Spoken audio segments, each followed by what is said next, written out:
بسم اللہ الرحمن الرحیم۔ السلام علیکم۔ یاجوج ماجوج کون سی قوم ہے اور یہ کہاں موجود ہے؟ اللہ تعالیٰ اس قوم کو کب کھول دیں گے اور زمین پر کیا ہوگا؟ اس موضوع پر ہم اس ویڈیو میں تفصیل سے بات کریں گے۔ دوستو، یاجوج ماجوج کا ذکر اکثر سننے کو ملتا ہے، لیکن اکثر لوگ ان کی حقیقت سے بے خبر ہیں کہ آخر یاجوج ماجوج کیا ہے اور یہ کیسے حملہ آور ہوں گے۔ یاجوج ماجوج کون ہیں؟ یاجوج ماجوج ایک قوم ہے جس کا ذکر الہامی کتابوں میں بھی موجود ہے کہ اس مخلوق کو حضرت ذوالقرنین نے دیوار تعمیر کر کے انسانی دنیا کی دوسری جانب قید کر دیا تھا، لیکن قیامت سے پہلے یاجوج ماجوج اس دیوار سے نکلنے میں کامیاب ہو جائیں گے اور جہاں سے گزریں گے انسانی بستیوں کو تباہ و برباد کرتی چلی جائے گی۔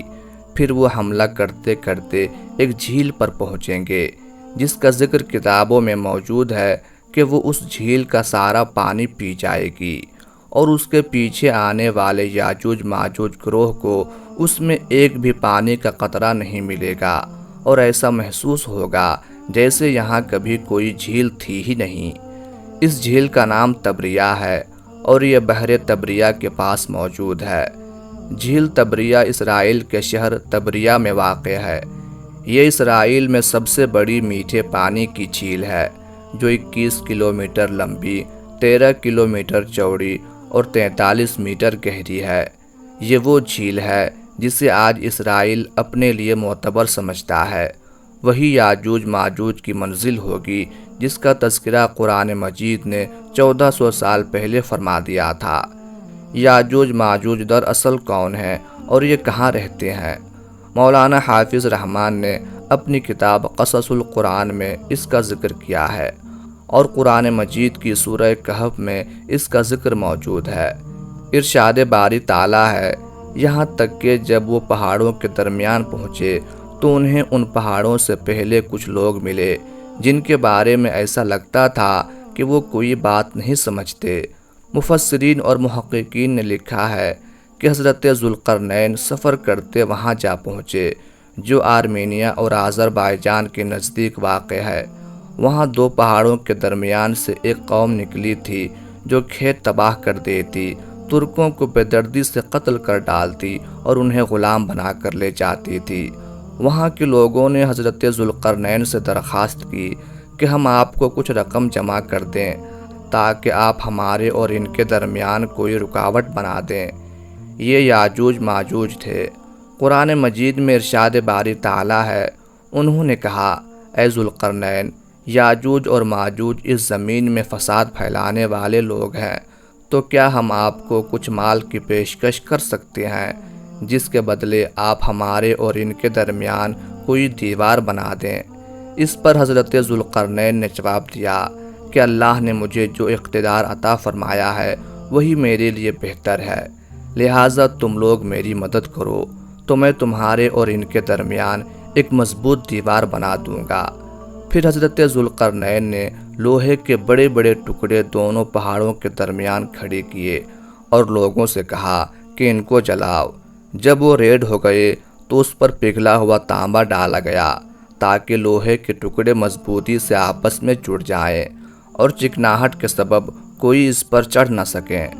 چنانچہ یہ دیوار ایسی بن گئی کہ یاجوج ماجوج نہ اس پر چڑھنے کی طاقت رکھتے تھے اور نہ اس میں کوئی سوراخ بنا سکتے تھے۔ کہا جاتا ہے کہ اس کی لمبائی 50 میل، اونچائی 290 فٹ اور چوڑائی 10 فٹ ہے۔ محققین کے مطابق قرآن مجید کی گواہی سے ثابت ہوتا ہے کہ حضرت ذوالقرنین نے پہاڑوں کے درمیان سفر کیا۔ اس پہاڑی سلسلے میں ایک جگہ بہت ہی بلند ترین پہاڑ ہے جس کے درمیان وہ واحد راستہ ہے جہاں سے آیا جایا جا سکتا ہے، مگر یہ راستہ مکمل برف سے ڈھکا ہوا ہے۔ اس کے اندر لوہا اور دھات موجود ہے۔ تاریخ کے مطابق یاجوج ماجوج حضرت نوح علیہ السلام کے ایک بیٹے یافس کی اولاد میں سے ہیں جو خانہ بدوش اور وحشی قبائل پر مشتمل تھے۔ ان کی تعداد بہت تیزی کے ساتھ بڑھی۔ یہ حضرت ذوالقرنین کے زمانے تک مختلف قبائل، قوموں اور آبادیوں میں پھیل چکے تھے۔ روایات میں آتا ہے کہ تب سے اب تک یاجوج ماجوج اس کوشش میں لگے ہوئے ہیں کہ کسی طرح دیوار کو گرا کر باقی دنیا سے جا ملیں۔ یہ روز دیوار کو توڑتے ہیں، جب تھوڑا سا حصہ رہ جاتا ہے اور سورج غروب ہونے لگتا ہے تو ان کا سردار واپسی کا حکم دیتا ہے کہ باقی کام کل کریں گے، مگر اگلے روز دیوار کہیں زیادہ مضبوط ہو چکی ہوتی ہے۔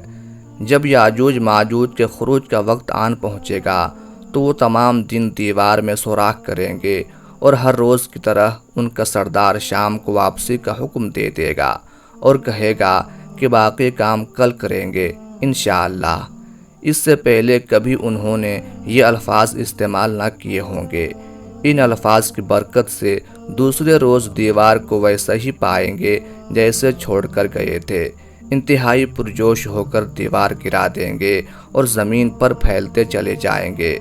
جہاں سے گزریں گے تباہی پھیلائیں گے، مخلوق خدا کو اپنے شر اور فساد کا نشانہ بنائیں گے۔ ان کا پہلا گروہ جب بھاگتا ہوا جھیل تبریہ سے گزرے گا تو صحیح مسلم کے مطابق وہ سارا پانی پی جائیں گے۔ جب آخری گروہ وہاں پہنچے گا تو کہے گا کہ کبھی یہاں پانی ہوا کرتا تھا۔ بحر تبریہ اسرائیل میں تازہ پانی کی سب سے بڑی جھیل ہے۔ اس کا ذکر تورات اور انجیل میں بھی آیا ہوا ہے۔ حضرت عیسیٰ علیہ السلام نے بڑا حصہ اسی جھیل کے ساحل پر گزارا۔ یہاں سے قتل و غارت کرتے ہوئے یاجوج ماجوج بیت المقدس پہنچیں گے اور اعلان کریں گے کہ زمین پر ہمارا قبضہ ہو چکا ہے، اب ہم آسمانوں پر بھی قبضہ کریں گے اور آسمان کی طرف تیر پھینکیں گے جو خون آلود واپس آئیں گے، کوئی ان کا مقابلہ نہ کر پائے گا۔ حضرت عیسیٰ علیہ السلام اللہ کے حکم سے مسلمانوں کو لے کر کوہ طور پر پناہ لیں گے اور عام لوگ محفوظ مقامات پر بند ہو کر اپنی جانیں بچائیں گے۔ دجال کو قتل کون کرے گا؟ مولانا حافظ رحمان نے اپنی کتاب قصص القرآن میں لکھا ہے کہ حضرت عیسیٰ علیہ السلام اور تمام مسلمان مل کر اللہ سے دعا کریں گے کہ ان سے جان چھڑا دیں، پھر اللہ تعالیٰ ان کی گردنوں میں ایسا کیڑا پیدا کرے گا جو ان کی موت کا باعث بنے گا، پوری زمین ان کی لاشوں سے بھر جائے گی، پھر اللہ کے حکم سے بارش برسے گی جو زمین کو ان تمام لاشوں سے پاک کر دے گی۔ یاجوج ماجوج کو نکلنے کا وقت ظہور مہدی علیہ السلام پھر خروج دجال کے بعد ہوگا۔ اس وقت حضرت عیسیٰ علیہ السلام نازل ہو کر دجال کو قتل کر چکے ہوں گے۔